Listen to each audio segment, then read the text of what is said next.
On the way to Sapa in Vietnam's northwest, we passed through one of the many ceramic factories in Laos on the Chinese border, a quick stop to admire some of the country's handiwork.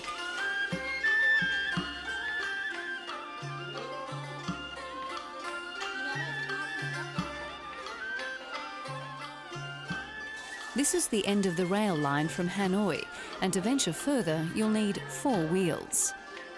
This is our transportation to Sapa. Driving to Sapa will take you through a beautiful valley surrounded by misty mountains, close to the border with China. Well, this is the road to the village.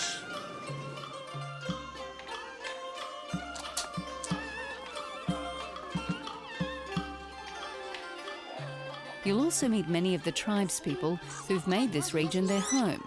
You can visit their homes and bargain for some traditional handicrafts. The first challenge is getting into the village itself. Okay, to get to Cat Cat village, which is a Hmong village, got to cross this bridge. And it's raining slightly, so everything's a little slippery. I think we'll find another way.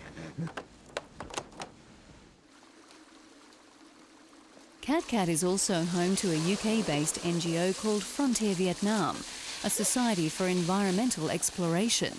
You can volunteer and work with the local communities to conduct surveys on sustainable tourism.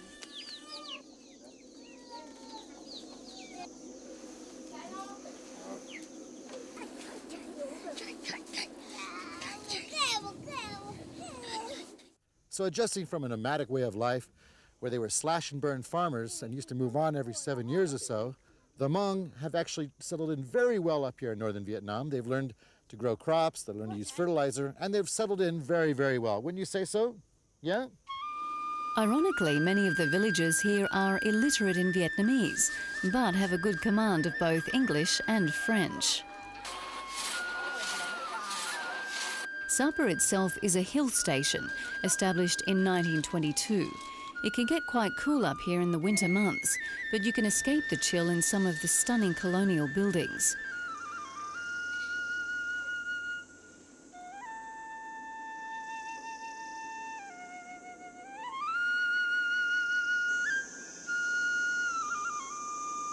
Explore the busy streets and the colourful Saturday markets.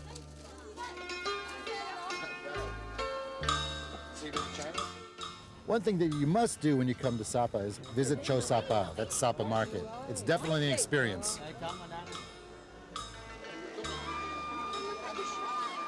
The markets overflow with village handicrafts and cheap products from China. There's plenty of competition for the contents of your wallet.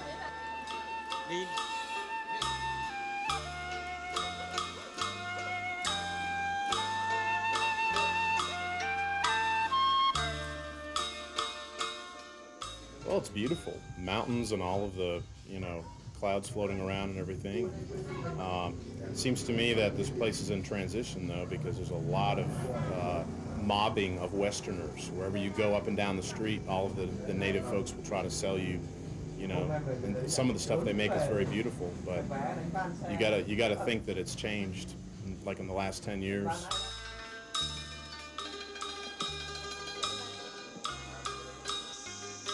We stopped for afternoon tea at the Victoria Sapa Hotel, a new resort at the higher end of the market.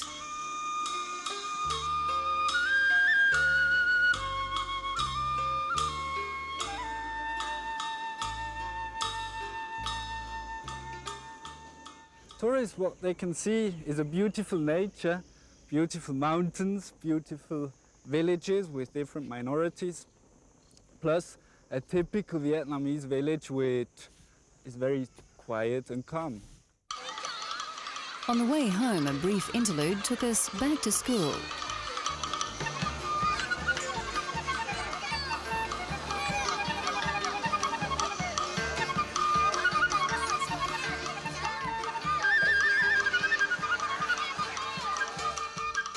Then our drive through the mountains continued.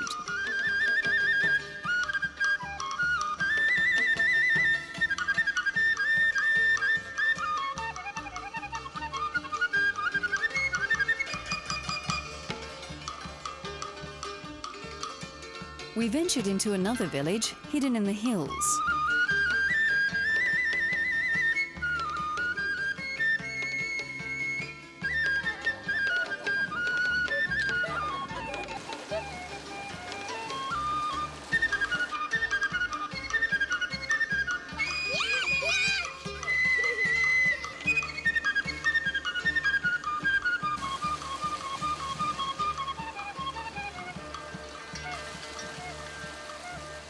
The village is changing quickly.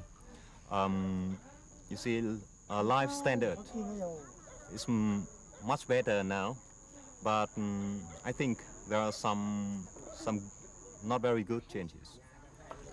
So what can be done to keep tourism in a good way here?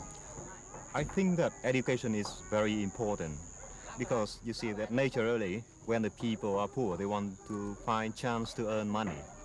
But the thing is that education would give them the right way to earn money.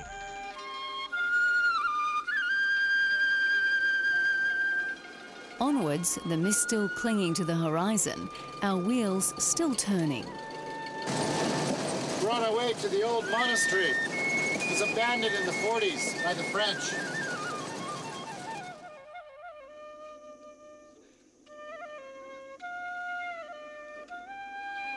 A ruined reminder of a colonial past and an interesting final photo stop.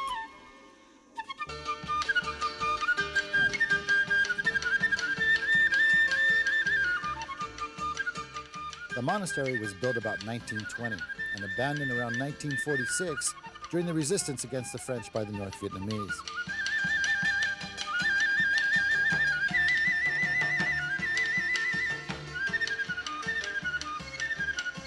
Sapa was then behind us, and other Asian trails were waiting on the long road ahead.